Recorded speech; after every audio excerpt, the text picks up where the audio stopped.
여호와 하나님께서 최근에 저와 여러분에게 여러 가지 말씀을 듣게 하셨습니다.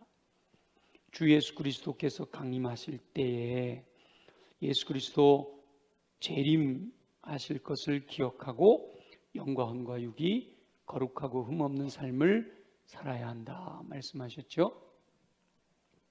그러나 예수 그리스도 재림하신다라고 해서 일상의 삶이 흔들리지는 말아야 된다라고 말씀하셨죠. 여호와 하나님께서는 때마다 일마다 함께 하시며 평강으로 인도하실 것이기 때문입니다.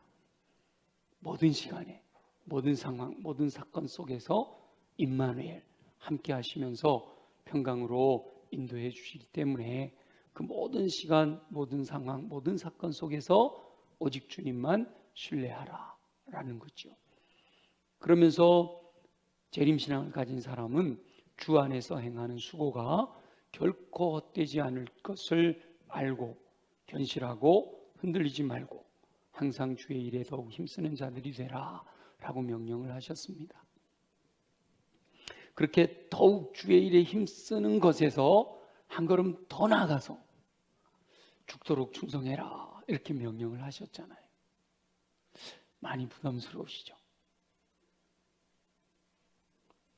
전하는 저도 부담스러운데 듣는 여러분 얼마나 부담스러울까. 근데 저도 여러분들에게 축복에 대한 말씀, 은혜에 대한 말씀만 막 전하고 싶어요. 근데 하나님께서 이제는 우리 교회 성도들도 이렇게 충성과 헌신에 대해서 듣고 좀 더 수준 높은 신앙으로 살아가기를 원하시기 때문에 주시는 말씀인 줄로 믿습니다.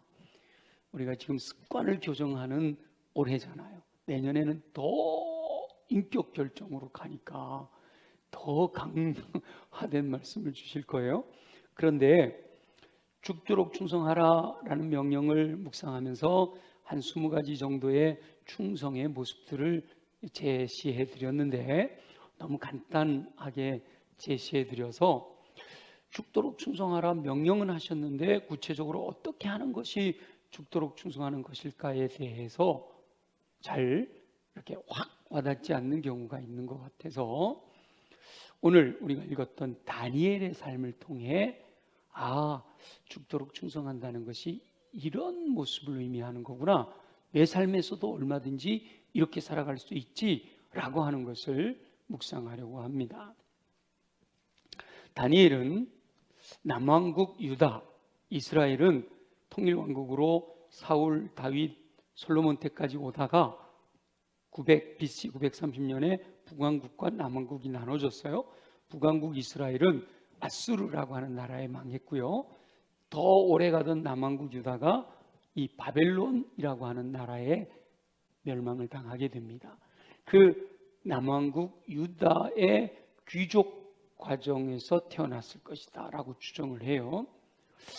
왜냐하면 바벨론은 남왕국에서 이 똑똑한 귀족의 자녀들 혹은 왕족의 자녀들을 포로로 끌고 가서 세뇌 교육을 시켜 그 땅을 영원히 다스릴 계획을 세웠는데 그 계획의 일환으로 다니엘이 붙들려 갔기 때문이에요. 다니엘은 포로로 끌려가는 시점에서 다니엘서 1장에 보면 처음 성경에 기록이 되기 시작합니다. 이때 다니엘의 나이가 아마도 10대였을 거다. 왜냐하면 20대가 넘어져서 머리가 굵은 사람들은 세뇌시켜도 안 되잖아요. 또 너무 초등학교 어린아이들은 뭐가 뭔지 잘 못 알아듣잖아요. 그래서 아마도 10대의 아이들을 데려다가 그들을 세뇌시키려고 계획했기 때문에 포로로 끌려가고 있는 다니엘은 10대의 나이였을 거다라는 거예요. 그것은 성인처럼 상황을 정확하게 파악할 수 있는 지혜는 없지만 또 그렇다고 해서 주변 상황을 어느 정도는 파악할 수 있는 나이대였다라고 하는 거죠. 아마도 다니엘은 바벨론이 쳐들어오는 급박한 전쟁 중에도 평안하다 평안하다 외치는 선지자들의 소리를 들었을 겁니다. 걱정 마 걱정 마, 전능하신 하나님이 바벨론을 물리쳐 주실 거야 라고 하는 선지자들의 외치는 소리를 들었을 거란 말이죠. 그런데 또 한편으로는 회개하고 돌이키지 않으면 멸망하게 될 것이다. 바벨론은 너희들을 멸망시키려고 오는 것이야. 이제라도 회개하고 돌이켜야만 하나님께서 그 심판을 유보하실 거야 라고 외치는, 눈물로 호소하는 예레미야 선지자의 음성도 들었을 가능성이 많습니다.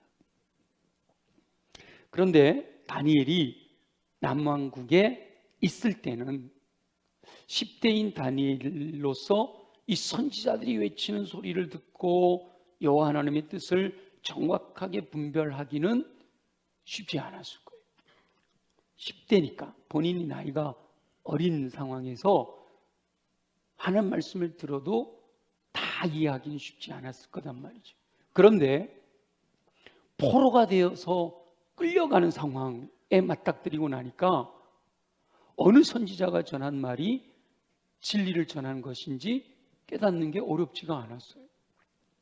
무조건 평안할 것이라고 외치는 선지자가 거짓 선지자였던 것이 분명하죠. 그 선지자 하는 말이 진리였다면 자기가 지금 포로로 끌려갈 일이 없잖아요. 근데 지금 포로로 끌려가고 있는 상황이란 말이에요.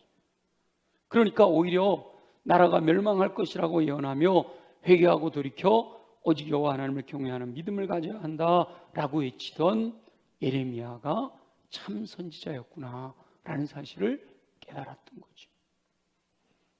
다니엘은 예레미야 선지자가 여호와 하나님께서 70년 후에는 포로로 끌려갔던 그들을 다시 돌아오게 할 것이다 라고 약속했다 라고 선포하는 말씀을 기억하고 있었어요. 그래서 그 70년이 차 오는 그때에 하나님께 약속대로 이루실 것을 기도했거든요. 그러면 그 말씀을 기억하고 있었다는 얘기는 예레미야 선지자가 선포한 말씀을 알고 있었다라고 볼 수 있는 거죠. 그래서 바벨론에 의해 포로로 끌려가고 있는 고통 속에 다니엘은 예레미야 선지자 혹은 그 외에도 신실한 선지자들이 전했던, 그리고 이전에 알고 있었던 하나님의 말씀을 기억함으로 믿음을 회복했던 겁니다. 고난이 유익일 때가 있잖아요. 연단을 통해서 우리가 믿음을 회복할 수가 있게 되는 거죠. 이 다니엘이 바로 그 고통 속에 포로로 끌려가는데 마차 이게 수레에다 잘 모시고 가겠어요? 포로로 끌고 가는데 수레 이게 좋은 말에다가 태워가지고 가겠어요? 그리고 혼자 알아서 잘 걸어가라 그럽니까? 포로로 끌려가는 거 보면 어떻게 끌려가요? 전부 손 묶여가지고 그냥 질질질질질질 그 먼 거리를 포로로 끌려가면서 얼마나 생각이 많았겠어요. 그러면서 오직 내가 살아날 길은 예레미야 선지자, 참된 선지자들이 선포한 것처럼 여호와 하나님을 경외하는 믿음으로 살아야만 되겠다라는 것을 깨닫게 된 거죠. 결국 다니엘은 바벨론에 도착했고 그 이후 바벨론에서의 삶이 전개됩니다. 오늘 소개하는 다니엘은 창세기의 요셉과 같이, 요즘 우리 날마다 쏟는 샘물에서 요셉을 계속 묵상하고 있는데 그 요셉과 같이 성경 인물들 중에 가장 예수 그리스도를 닮은 삶으로 인정받는 몇 안 되는 충성스러운 일꾼입니다. 그래서 다니엘 삶을 묵상하면 충성한다, 죽도록 충성한다 라고 하는 것이 무엇인지를 깨달을 수가 있게 됩니다. 바벨론에서의 다니엘의 삶의 중요 포인트 4가지 정도의 포인트를 묵상하면서 죽도록 충성하는 일꾼이 구체적으로 어떤 삶을 살았는지에 대해서 깨달아서 저와 여러분을 향해 말씀하시는 여호와 하나님의 음성을 듣게 되시기를 예수 그리스도의 이름으로 축원합니다. 포로로 끌고 온 바벨론 제국은요, 포로들에게 세뇌 교육을 시키려고 합니다. 포로가 남한국 유다에서만 오는 건 아니에요. 그 주변에 있는 모든 나라들에서 그 젊은 어린 10대들이 다 끌려왔죠. 거기서도 또 뭐가 일어나야 돼요? 경쟁이 일어나는 거예요. 살아남으려고. 근데 그 고통 중에 다니엘은 오직 여호와 하나님만 섬기겠다고 결정했거든요. 그래서 다니엘은 자기가 정한 뜻을 자기를 관리하는 환관장에게 이야기하는 거예요. 다니엘이 왕의 음식과 그가 마시는 포도주로 자기를 더럽히지 않겠다라고 뜻을 정한 것을 자기를 관리하는 환관장에게 이야기를 한 거죠. 여기서 다니엘이 단순히 음식에 대한 것만 뜻을 정하였다라고 할 수 없는 거예요. 일단 포로로 끌려온 소년들이 고국의 멸망과 노예가 된 자신들의 상황으로 인해 낙심하고 좌절하게 되는 그런 모습이잖아요. 그래서 이 낙심하고 좌절하게 된 영혼들은 대부분 자포자기하거나 타협하게 된단 말이에요. 그런데 다니엘은 그 절망적인 상황으로 인해서 낙심하거나 좌절하지 않습니다. 이미 지나간 일에 연연하여 자신의 상황을 비관하지도 않습니다. 자포자기하는 사람들이 있는가 하면 타협하는 사람들이 있는데, 타협하는 영혼들은요 바벨론에서의 성공을 꿈꿉니다. 내가 비록 포로로 끌려왔지만 여기서 어떻게 하면 이 사람들을 밟고 올라설 수 있을까? 열심히 바벨론의 문물을 배워서 바벨론의 방법으로 일어설 것을 궁리한단 말이죠. 그런데 다니엘은 자포자기하지도 않지만 타협하지도 않았어요. 다니엘은 오히려 뒤를 돌아보며 좌절하지 않고 미래를 향해 나아가면서 그 미래를 향해 나아갈 때도 타협하려고 하지 않고 여호와 하나님만을 섬기는 믿음으로 뜻을 정하여 나아가게 되었다라는 거죠. 남한국이 당한 비극이 여호와 하나님을 경외하는 믿음에서 떠났기 때문임을 깨달았기 때문에 여호와 하나님만을 경외하고자 하는 뜻을 정한 거란 말이에요. 다니엘이 뜻을 정한 것, 단순히 왕의 음식을 먹지 않겠다라고 하는 단순한 내용만이 아니라는 거예요. 드러나는 것은 음식에 관한 것이지만 우리 메시오라님이 찬양한 것처럼 드러난 것, 보이는 것에 주목한 것이 아니라 보이지 않는 오직 여호와 하나님만을 섬기겠다라고 하는 믿음을 굳게 지키기로 결심을 한 겁니다. 뜻을 정한 다니엘의 모습에서 충성스러운 일꾼의 구체적인 모습을 발견할 수가 있습니다. 충성스러운 일꾼은 지나간 과거에 연연하지 않는다라는 거죠. 대부분 많은 사람들이 내가 금수저로 태어났으면 좋았을 걸 흙수저로 태어나서 이 태어난 것부터가 내 과거가 나를 발목 잡고 있는 거예요. 내가 성장할 때 도시에서 성장했어야 되는데 그 시골 구석에서 자라가지고 내가 이렇게 큰 그릇으로 크질 못했다고 이렇게 생각을 해요. 또 어떤 분은 내가 그 사람 잘못 만나갖고 이 모양 산다고 이렇게 생각하는 사람들도 있어요. 하여튼 과거에 연연해서 앞으로 나아가지를 못하는 경우가 굉장히 많아요. 그런데 다니엘은 현재 나라가 망하고 포로로 끌려와 노예가 되어 있는 상황에서도 얼마나 절망적인 상황이에요. 그럼에도 불구하고 자포자기하거나 타협하지 않는다라는 겁니다. 오직 자신의 삶을 돌아보며 잘못한 것은 회개합니다. 우리가 지난 삶에 연연하지 않는다라고 해서 그냥 죄도 다 덮어준다 이게 아니에요. 우리가 지난 삶에서 잘못한 것들은 철저하게 주님 앞에 나와서 회개해야 되는 거예요. 솔직하게 진실하게 가슴을 치며 다윗과 같이 하나님께 회개해야 되는 거예요.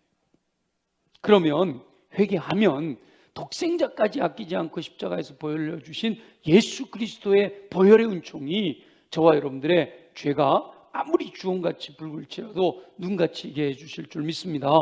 아무리 진홍같이 붉을지라도 희게 하시는 은혜로 채워주신단 말이에요. 동이서에서 뭔 것처럼 던져버리신다고 그러셨고요. 도말 덮어버리신다고 그러셨고요. 가장 감사한 것은 기억도 하지 않으신대요. 우리 하나님은 기억도 안 하시는데 사단은 계속해서 참소하는 거예요. 그래서 우리는 자꾸 과거에 연연하게 된단 말이에요. 잘못한 것은 회개하고 예수 보혈의 은총으로 용서해 주신 것에 대해서 감사하면서 다시 일어나 여호와 하나님께서 행하실 것을 소망하며 꿈을 꾸는 삶을 사는 삶, 그게 바로 충성하는 삶이다라는 거예요. 결코 여호와 하나님을 경외하는 믿음에서 떠나지 않고자 결단하는 것, 그것이 죽도록 충성하는 일꾼이 되고자 하는 성도들이 행해야 될 일이다라는 겁니다. 전능하신 여호와 하나님께서는 뜻을 정하여 충성하는 일꾼들에게 가장 좋은 길로 인도하여 주셔서 꿈을 이루도록 은총을 베풀어 주실 줄 믿습니다. 저와 여러분은 다니엘과 같은 절망적인 상황에서도 뒤를 돌아보며 자포자기하지 말고 현실과 타협하여 진리에서 떠나지도 마시기 바랍니다.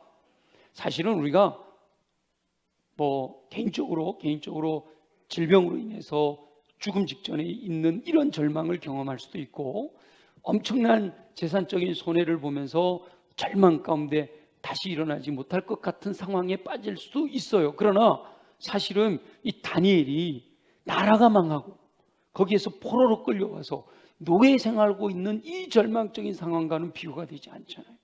그렇다면 저와 여러분들이 정말 이 절망적인 상황에서도 전능하신 여호와 하나님을 향하여 내가 신실하게 믿음으로 더 헌신하고 더 충성하고 더 주님만을 바라보면서 살아가고자 뜻을 정하면 다니엘에게 역사하셨던 하나님께서 저와 여러분을 통해서도 역사하실 줄로 믿습니다. 뜻을 정하고 여호와 하나님을 경외하는 믿음으로 꿈을 꾸며 충성함으로써 가장 좋은 것을 허락하여 주셔서 꿈을 이루게 하시는 복된 삶을 사는 저와 여러분 되시기를 예수 그리스도의 이름으로 축원합니다.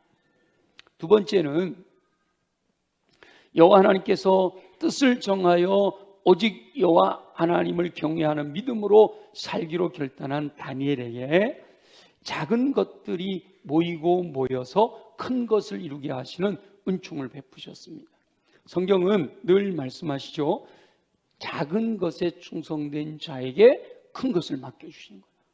작은 것에도 충성할 줄 모르는 사람이 큰 꿈을 꾼다고 이루어지지 않는단 말이죠.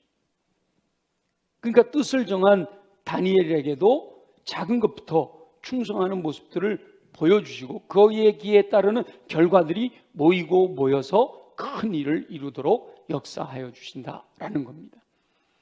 뜻을 정한 다니엘이 여호와 하나님의 은총으로 성경에 보면 얼굴이 더 아름답고 살이 더욱 윤택해져서 왕의 진미를 먹는 다른 소년들보다 건강하고 좋아 보였다라고 되어 있어요. 우리는 생각에 영양을 더 많이 보충해야 얼굴도 더 아름다워지고 살도 더 윤택해지고, 얼굴 아름다워지고 살도 더 윤택해지는 은혜가 우리에게도 임하시기를 예수님의 이름으로 축원합니다. 그런데 왕의 진미를 먹는 그들보다 물 마시고 채소를 먹는 이 다니엘과 그와 함께하는 소년들이 더 건강했다라는 거죠. 작은 것에서부터 하나님께서 이렇게 열매 맺게 해주시는 은혜가 나타난 거죠. 더 나아가서 여호와 하나님께서는 뜻을 정한 다니엘에게 학문을 주셨고 모든 서적을 깨닫게 해주셨고요, 지혜를 주셨을 뿐만 아니라 모든 환상과 꿈을 깨달아 알게 하셨습니다. 그렇게 대단한 거 아니잖아요, 그죠? 요만큼 작은 것들, 뜻을 정하고 충성하는 다니엘에게 하나님께서 이렇게 열매들을 맺게 해주셨다라는 거예요. 그리고 그 모든 교육을 마치고 왕이 그들을 데려다가 시험을 했는데 다니엘의 지혜와 총명이 온 나라 박수와 술객보다 10배나 더 뛰어났다. 그러니까 조금 열매 맺던 것들이 또 모아져서 10배나 뛰어난 놀라운 일들이 일어나게 된다라는 거죠. 이렇게 작은 일들이 모이고 모여 결국 큰 일을 이룰 수 있도록 여호와 하나님께서 충성하는 일꾼들에게 은총을 베푸신다라는 겁니다. 결국은 다니엘이요, 바벨론에서 총리의 자리에까지 올라가게 됩니다. 제가 소개하는 두 사람 다 결국은 총리예요, 그렇죠? 요셉도 총리고 다니엘도 총리고. 근데 다니엘은 바벨론의 총리에서 끝나는 게 아니라 바벨론이요 메대와 바사의 연합군에 의해서 망해요. 그리고 이 바벨론이라고 하는 제국이 메대라고 하는 제국으로 잠시 있다가 이 메대가 사라지고 바사가 드러나면서 바사 제국으로 이제 페르시아 제국이 된단 말이에요. 근데 이 바빌로니아, 메대, 페르시아, 바사, 다니엘은요 이 세 제국에서 항상 총리를 했었다라는 겁니다. 여러분 이게 성경을 읽으니까 별로 이렇게 강하게 와닿지 않아요. 근데 우리나라 같은 나라 안에서 정권만 바뀌어도 제일 먼저 뭐 하죠? 총리부터 갈죠. 그리고 대통령 딱 되면 제일 누구 먼저 임명해요? 국무총리 임명하잖아요. 그죠? 근데 같은 정권 안에서도 국무총리를 임명했다가 마음에 안 들면요? 언제든지 바꿔요. 언제든지 그만두게 하잖아요. 근데 지금 보세요. 한 나라 안에서 정권도 아니에요. 제국이에요. 제국. 바벨론, 메대, 바사라는 세 제국이에요. 서로 다른 제국이에요. 그 제국에서 총리를 했다니까요. 어마어마한 인물입니다.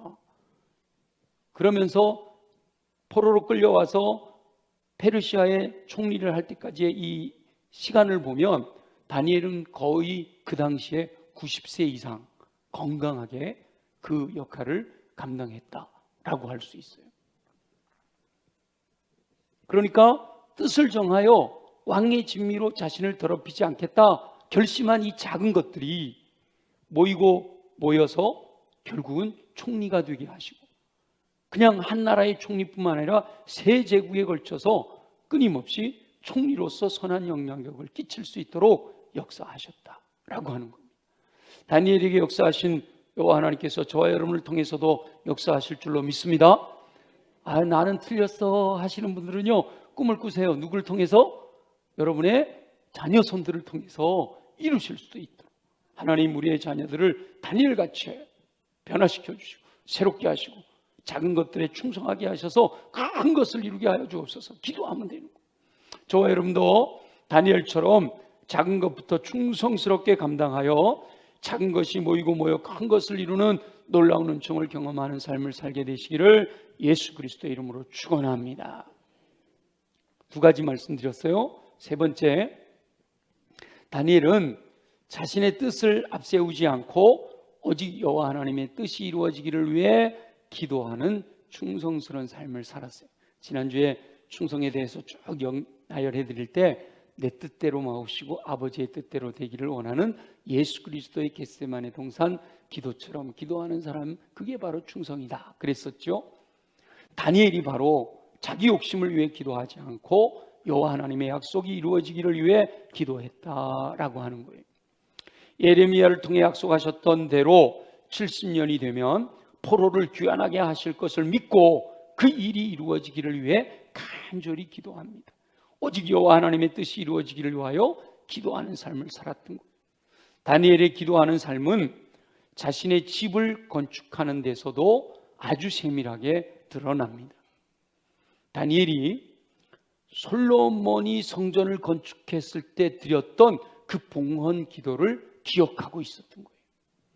솔로몬은 성전을 건축하고 하나님 앞에 봉헌 기도를 드릴 때 이렇게 기도합니다. 여러 가지를 기도하는 중에 이렇게도 기도해요. 하나님께서 사랑하는 백성들이 범죄하여 타국에 포로로 끌려갔을지라도 바로 그곳에서 성전이 있는 예루살렘을 향하여 기도하면 그 기도에 응답하시기를 하늘에 계신 하나님이 들으시고 응답하여 주시기를 간구했거든요. 다니엘은 그 솔로몬의 기도를 기억하고 있었던 거예요. 그래서 자기가 총리가 되어 자신의 집을 건축할 수 있는 능력이 되었을 때 집을 건축하면서 2층에 예루살렘을 향하여 창을 내었단 말이에요. 그리고 늘 기도할 때마다 그 창문을 열고 무릎을 꿇고 간구했습니다. 우리 한번 오늘 읽은 본문 읽어볼까요? 다 같이 시작. 다니엘이 이 조서에 왕의 도장이 찍힌 것을 알고도, 그 다음이 중요하죠, 자기 집에 돌아가서는 어디에? 윗방에 올라가 예루살렘으로 향한 창문을 열고 전에 하던 대로 하루 3번씩 무릎을 꿇고 기도했어요. 바벨론은 예루살렘보다 동쪽에 있어요. 보통은 집을 질 때 창을 내면 동남쪽 방향으로 내거든요. 서쪽으로는 웬만해서는 잘 안 낸단 말이에요. 근데 예루살렘이 서쪽에 있어요. 근데 서쪽으로 창을 의도적으로 냈다. 그냥 어쩌다 보니 서쪽에도 창문이 있었다, 이게 아니에요. 의도적으로 창문을 내고 그 창문을 열고 기도할 때마다 하루에 3번, 다니엘처럼 하루에 3번 우리 기도하고 있잖아요. 하루에 3번 예루살렘을 향해서 기도하면서, 성전을 향해서 기도하면서 선지자를 통해서 약속하셨던 그 약속들이 이루어지기를 간구했다라고 하는 겁니다. 다니엘은 자신의 욕심을 따라 자신의 뜻을 관철하기 위해 기도하지 않고 오직 여호와 하나님의 약속, 선지자들을 통해서 말씀하신 그 약속이 이루어지기를 위하여 기도했기 때문에 이미 응답하셨음을 확신하고 감사의 기도를 드릴 수가 있었던 거예요. 자, 마지막 구절 제가 딱 멈췄잖아요. 성경 그 마지막 기도하며 뭐라고 했다고요? 시작. 그의 하나님께 감사했다는 거예요. 감사. 지금 포로로 끌려와서 물론 총리가 되어 있기는 하지만 굉장히 마음으로는 족을 생각하는 마음이 있잖아요. 그럼 감사하기 쉽지 않잖아요. 그런데도 하나님의 뜻이 이루어진 것을 확신하면서 감사의 기도를 드릴 수 있었다라는 거예요. 그래서 충성한다, 죽도록 충성한다라고 하는 것은요, 자기의 욕심을 위해 사는 것이 아니라 다니엘처럼 여호와 하나님의 약속을 믿고 간구함으로 여호와 하나님의 뜻이 이루어질 것을 소망하며 사는 것을 의미하는 거예요. 예수님이 기도를 가르쳐 주실 때도 그러잖아요. 아버지의 뜻이 하늘에서 이룬 것처럼 땅에서도 이루어지게 하옵소서 기도하라고 그러셨잖아요. 저와 여러분은 욕심을 따르는 자신의 뜻을 포기하고 오직 여호와 하나님의 약속이 이루어지기를 소망하며 기도하는 다니엘처럼 충성하는 삶을 사시기를 예수 그리스도의 이름으로 축원합니다. 이제 4번째 말씀을 드리는데, 4번째 다니엘의 충성은 그 유명한, 우리 초등학교 유치원부 애들도 다 기억하고 있는 사자굴 이야기 속에서 찾을 수가 있습니다. 뜻을 정한 다니엘이 좌절하지 않고 절망하지 않고 자포자기하지 않고 타협하지 않고 뜻을 정한 다니엘이 첫 번째 충성 모습이었죠. 작은 것들에 충성하며 큰 것을, 총리가 되는 놀라운 역사를 이루었어요. 그리고 다니엘은 예루살렘을 향하여 난창에서 기도함으로 여호와 하나님을 향한 변함없는 충성을 보여주었습니다. 그런데 여러분 상상해 보세요. 외국인이 우리나라 와서 총리를 해요. 그러면 본토에 있는 국민들이 좋아할까요? 싫어할까요? 별로 좋아하지 않겠죠? 근데다가 적국에서 포로로 잡아온 노예가, 얘가 갑자기 뭐 지혜롭다고 이렇게 하더니 황제가 그냥 총리를 시킨단 말이에요. 그러면 그 주변에 있는 이 나라에서 성장해가지고 이 위치까지 올라온 사람들이 싫어할까요? 싫어할까요? 당연히 싫어하겠죠. 그죠? 당연히 싫어하겠죠. 그래서 이 일이 벌어진 거예요. 다니엘의 대적들이, 다니엘을 미워하고 다니엘을 시기하고 다니엘을 질투하는 대적들이 어떻게 하면 이 다니엘을 실각시킬 수 있을까? 어떻게 하면 이 다니엘을 이게 무너뜨릴 수 있을까? 그래갖고 다니엘의 모든 걸 다 조사를 했어요. 우리나라 속담에 털어서 먼지 안 나는 사람 없는데 다니엘은 아무리 털어도 먼지가 안 나는 거예요. 그런데 가만히 보니까 한 가지 구멍이 있는 거예요. 그래서 이 대적들이 왕에게 쫓아가세요. 왕에게 쫓아가가지고 왕에게 아첨을 하는 거예요. 왕이시여, 왕이 최고입니다. 우리나라에서, 이 제국에서는 왕이 가장 권위가 있으십니다. 그러면서 막 아첨을 하고, 그런데 왕이 그런 권위가 있다는 걸 한번 시험해 보면 어떨까요? 왕이 그래? 내 백성들에게 내가 권위가 있다는 걸 한번 알아보면 좋지? 어떻게 하면 되지? 그러면 왕이시여 이렇게 해볼까요? 한 달만, 뭐 계속 할 수는 없잖아. 그들도 우상을 섬기기도 하고. 그러니까 한 달만 기한을 정해놓고 그 한 달 기간 동안에 왕 외에 다른 신이나 다른 어떤 사람에게 무엇인가를 요청하는, 무엇인가를 구하는 사람이 있다면 그 사람은 왕위의 권위를 인정하지 않는 사람이다 라고 생각하고 굶주린 사자들이 있는 굴에다가 집어넣읍시다. 왕이 생각해 보니까 그래? 한번 해볼 만하네? 그래가지고 그 내용을 조서로 기록을 했어요. 그리고 왕의 도장을 이 갖고 있는 도장을 딱 찍었어요. 다니엘을 모함해서 아첨꾼들이 왕의 조서를 꾸몄어요. 30일 동안 왕 외에 다른 어떤 신에게나 사람에게 무엇을 구하면 사자굴에 던져 넣기로 하는 왕의 조서를 꾸몄어요. 그런데 다니엘이 이 조서에 왕의 도장, 왕이 항상 반지로 끼고 다니고 있는 그 도장이 찍힌 것을 알았단 말이에요. 여기서 왕의 도장이 찍힌 것을 알았다는 게 왜 중요한가 하면, 여러분 에스더서를 읽어보면 바사의 제도에 의하면 왕의 도장이 찍힌 이 문서는 절대로 수정할 수가 없어요. 절대로 바꿀 수가 없어요. 왕의 도장이 찍힌 문서는 무조건 시행해야 되는 거예요. 그걸 다니엘이 알고 있는 거예요. 왕의 도장이 찍힌 문서, 예를 들어서 황태자, 왕의 아들이 그 요 30일 기간 동안에 왕이 아닌 어떤 신에게나 어떤 다른 사람에게 뭔가를 요구했다가 들켰어. 그럼 왕이 자기 아들이라도, 왕의 도장이 찍혔기 때문에 자기 아들이라도 어디에다 던져 넣어야 돼요? 사자굴에 집어넣어야 된다고. 자기 아들이라도. 그 정도의 권위가 있는 거 다니엘이 알고 있었다라고 하는 거예요. 이 조서의 내용은 절대로 변하지 않는다.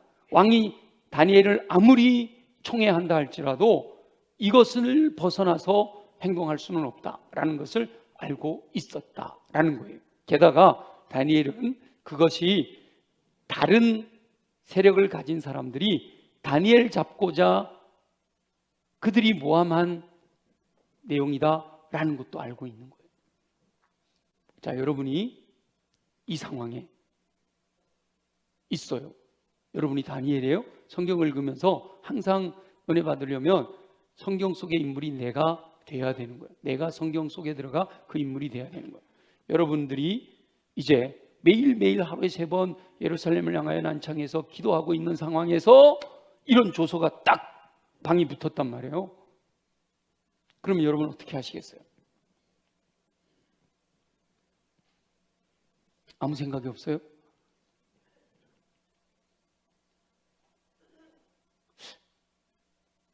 저도 고민이 될 것 같아요. 그죠? 그래서 저는 아마도 지혜를 이렇게 짜냈을 것 같아요. 그래서 다니엘이 될 수 없는 거죠. 하나님, 죽고 싶지는 않아요. 제가 여기까지 왔는데, 어떻게까지 여기까지 왔는데, 그 사자굴에 가서 사자밥 되는 거 참 어렵잖아요. 하나님, 제가요, 30일 동안 쉴게요. 지금 왕의 조서가 지금 기한이 있는 거예요. 무한대가 아니란 말이에요. 30일 동안만 제가 기도하지 않고 쉬면 30일 뒤에 다시 기도해도 된단 말이죠. 굉장히 지혜로운 방법이죠. 왜 웃어요? 굉장히 지혜로운 방법 아니에요? 30일 동안만 다니엘이 여호와 하나님께 기도하지 않으면 시간이 흘러 왕의 조서는 저절로 효력을 잃게 되는데, 아니고 30일 못 기다려갖고 기도하다가 사자굴에 들어가 죽었어요? 여러분, 그런 다니엘을 보면 여러분이 뭐라고 그러는지 아세요? 저 어리석은 거, 바보 같아. 우리가 실제로 삶의 현장에서 다니엘처럼 행동하는 사람들을 우리는 오히려 조롱하고 핍박한다니까요. 바보 같다고, 지혜롭지 못하다고.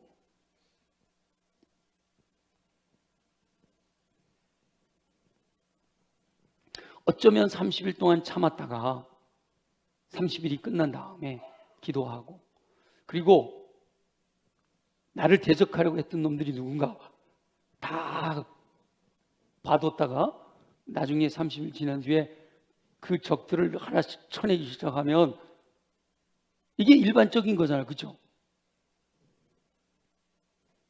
그런데 다니엘은 어떻게 했다고요? 자, 다시 한번 읽어볼게요.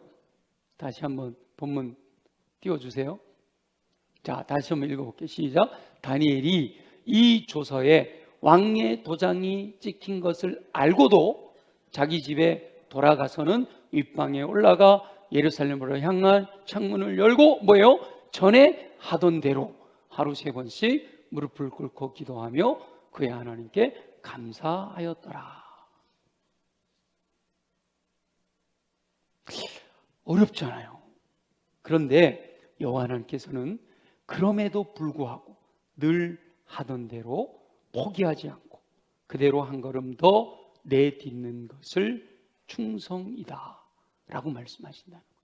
그게 바로 다니엘처럼 행동하는 것이 죽도록 충성하는 삶이다 라고 말씀하신다는 거예요. 조서에 왕의 도장이 찍힌 것을 알고도 여호와 하나님께 기도하면 사자굴에 던져져 죽게 될 것이다 라는 사실을 알고도 전에 하던 대로 예루살렘을 향하여 난 창문을 열고 무릎을 꿇고 기도하는 것이 충성이란 말이죠. 죽을 것이 뻔한 상황에서도 멈추지 않고 한 걸음 더 나아가는 것, 그것이 우리 주님이 요구하시는 충성이다라는 거예요. 물론 저와 여러분들이 주님 말씀대로 산다고 사자굴에 던져질 일은 없어요. 그렇죠? 없어요. 그럼 우리의 삶에서는 어떻게 적용할까? 예를 들면 여러분들이 직장을 가서 하루 온종일 너무 피곤하게 상사한테 치이고 동료한테 치이고 거래처에 치이고 막 너무 정신적인 스트레스, 육체적인 스트레스 너무너무 피곤해. 그 녹초가 돼갖고 집에 들어왔어요. 그런데 금요일이야. 그분은 금요일이면 열정기도회를 나가던 분이에요. 자, 녹초가 돼서 들어왔는데 금요일이야. 열정기도회에 가야 될 시간이 됐어요. 갈까요? 말까요?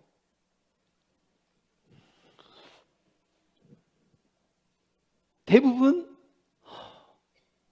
너무 피곤해. 하나님 더 아셔. 그냥 잘 거야.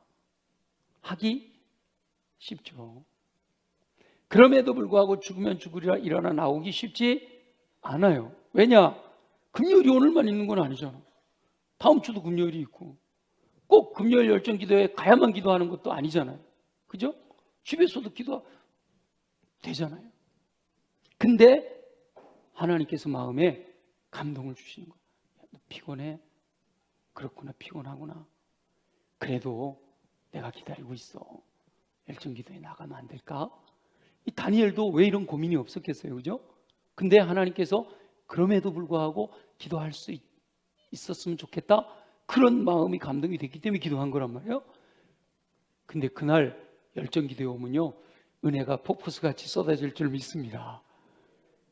아멘 안 하시는 분들은 경험이 없는 분들이야. 예를 들면 그런 거예요. 하나님, 저 주일마다 충성하잖아요. 아침 일찍 나와가지고 오후 예배 끝날 때까지 충성하잖아요. 근데 뭘 금요일 열정기도까지 나오라고 그러세요? 그까지는 아니에요. 또 어떤 분들, 저 주일날도 나오고요, 열정기도에도 나오고 막 그러잖아요. 근데 뭘 새벽기도까지 나오라고 그러세요? 내가 생각할 때 걸어놓은 기준, 내가 생각할 때 한계라고 생각하는 그 기준을 한 단계 뛰어넘어 주님이 원하시는 뜻대로 순종하는 것, 그것이 바로 죽도록 충성하는 것의 의미다 라고 말씀하시는 거예요. 근데 놀라운 것은 그렇게 죽음을 각오하고 한 걸음 더 순종하며 충성할 때 다니엘이요, 사자굴에서 죽지 않잖아요. 하나님께 천사를 보내셔서 사자 입을 다 막아놓으시고 거기서 구원받는 놀라운 역사를 경험하게 된다라는 겁니다.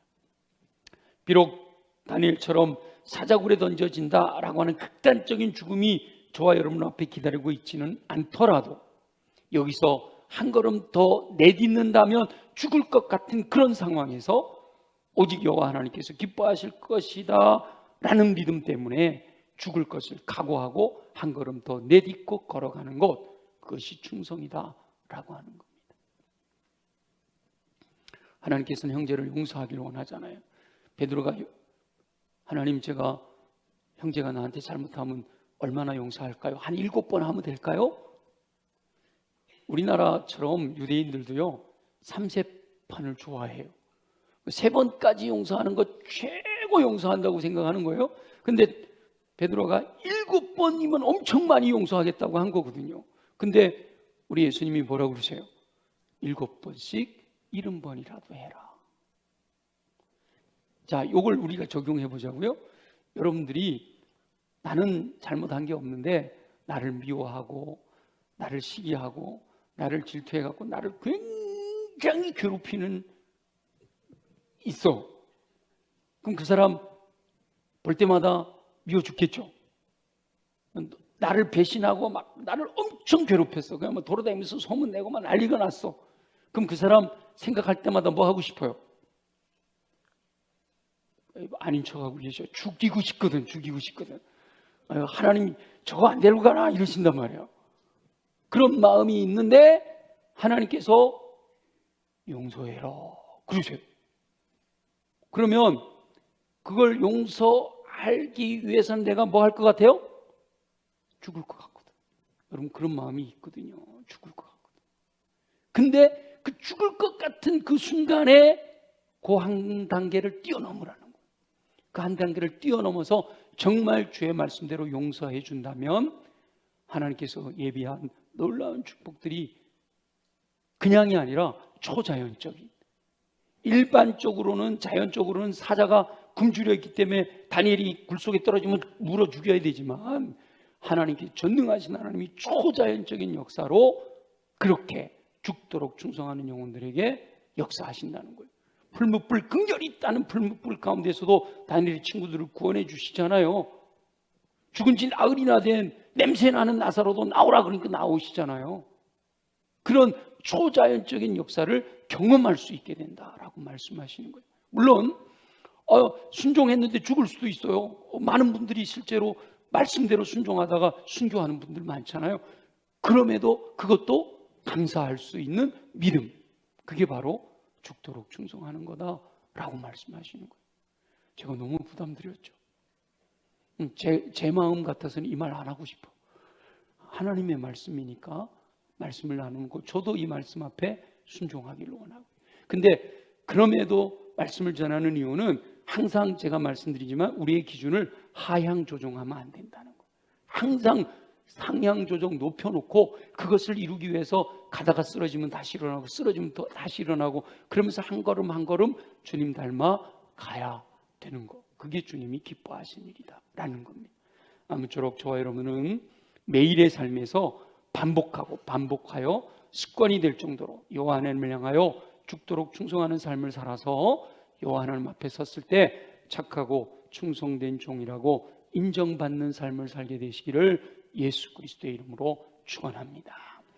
오늘은 제가 찬송가를 하나 또 준비를 했어요. 오늘 말씀을 기억하면서 이 찬송을 부르면서 기도하는 마음을 다시 한번 부릴 듯 일으키고 함께 통성으로 기도했으면 좋겠다 해서 십자가의 길 순교자의 삶이라는 가사의 내용을 보면 하나님의 사랑이 영원히 함께 할 텐데 십자가의 길을 걷는 자에게 순교자의 삶을 사는 이에게. 어떤 분이 그래요. 제가 이 찬송 좋아해서 가끔 부르잖아요. 이렇게 설교 끝나고 어떤 분이 목사님 저 그 찬송 못 부르겠어요. 입술로만 십자가의 길을 걷는다 그러고 순교자의 삶을 산다 그럴 수가 없는 것 같아요. 그런 분이 있더라고요. 그럼에도 불구하고 다시 한번 우리의 마음을 다잡고 오늘 주신 말씀처럼 다니엘처럼 죽도록 충성하는 삶을 살아가기를 원합니다 라는 마음을 담아서 우리 함께 이 찬양 부르고 함께 통성으로 기도하겠습니다.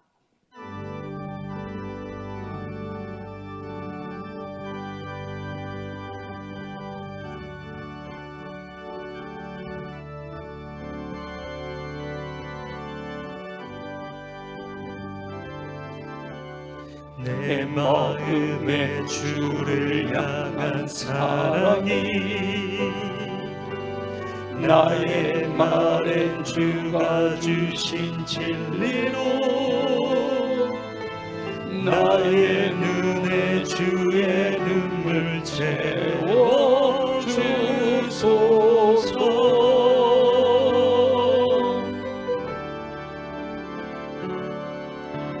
내 입술에 찬양의 향기가 두 손에는 주를 닮은 섬김이 나의 삶에 주의 흔적 나게 하소서.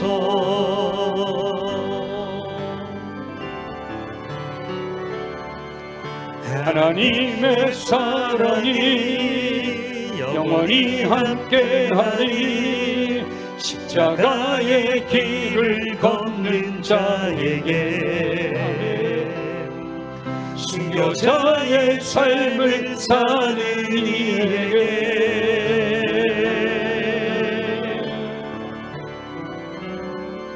조롱하는 소리와 세상 유혹 속에도 주의 순결한 신부가 되리라. 내 생명 주님께 드리리. 하나님의 사랑이 영원히 함께할 줄 믿습니다. 하나님의 사랑이 영원히 함께하리. 십자가의 길을 걷는 자에게 순교자의 삶을 사는 이에게